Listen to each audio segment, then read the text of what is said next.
Become a stalker. If you don't, you won't be able to understand your users' needs. Thus, you won't be able to provide more value through your business. Understanding user needs is, of course, essential to building a business that can lead the next generation of innovation.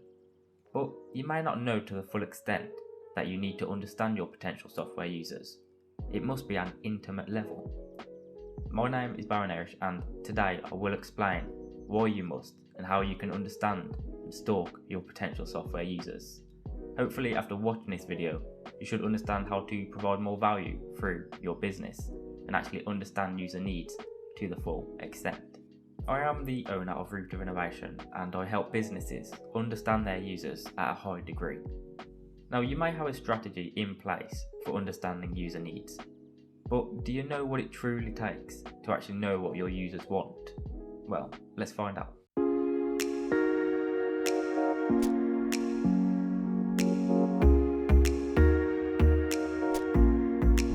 You may already know that you need to find out where your potential users are hanging out, who they surround themselves with, and how this relates to them reaching their desired goal.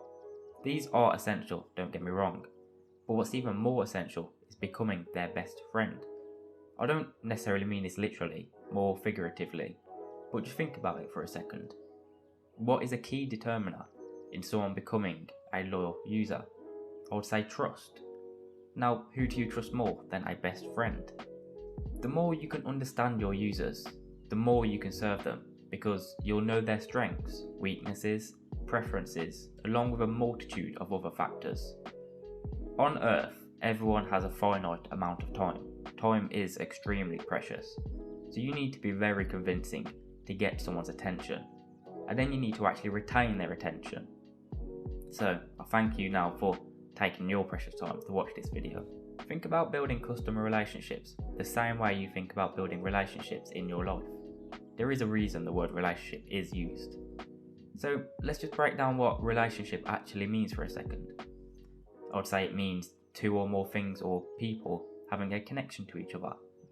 So if you're conducting user interviews, doing research on what platforms your potential users are using, seeing what questions people are asking, and then you're making changes accordingly, you're not truly understanding your users' needs because there is no sort of apparent relationship in that scenario. A relationship is a two-way thing based on the definition I've just provided. So now you're thinking, how is providing them with exactly what they're asking for based on research and data not understanding their needs? Well, think about it for a second. Ask yourself this question. Have I ever changed my mind? Or have I ever not fully understood what I wanted? I'm going to assume in this scenario that the answer was yes, because I know for myself it has been many times.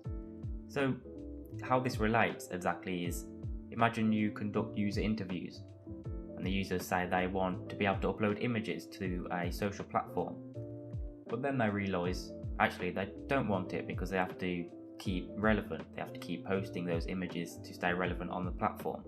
They have to keep up a certain standard that has now been created on the platform.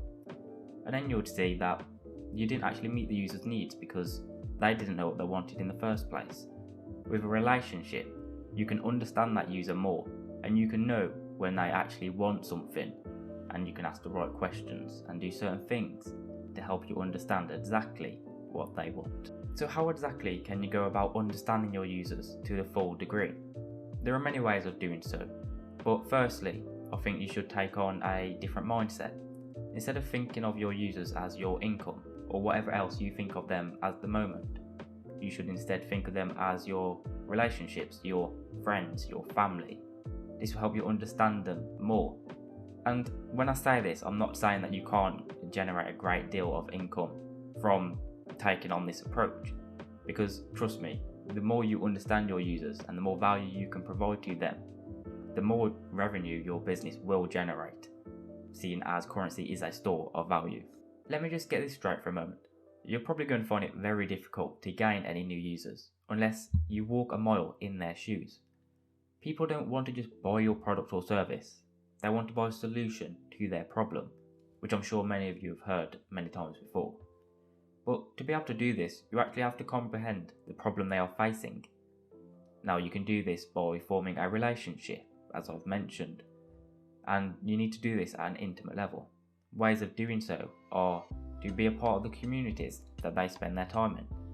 You should be consistent and be real with them. You should have conversations with them. If you do this, you will gain more loyal users. You will be able to generate more revenue. Your business will grow, and you will ultimately be able to provide more value. Stop thinking in short-term relationships. If all you do is take data and research that's been passed around from source to source and filtered, you'll never truly understand your users' needs. What you need to do instead is be a part of their life. Don't just ask aimless questions in user interviews like, what do you want to see in this software? Or what problems are you encountering? That doesn't show true understanding.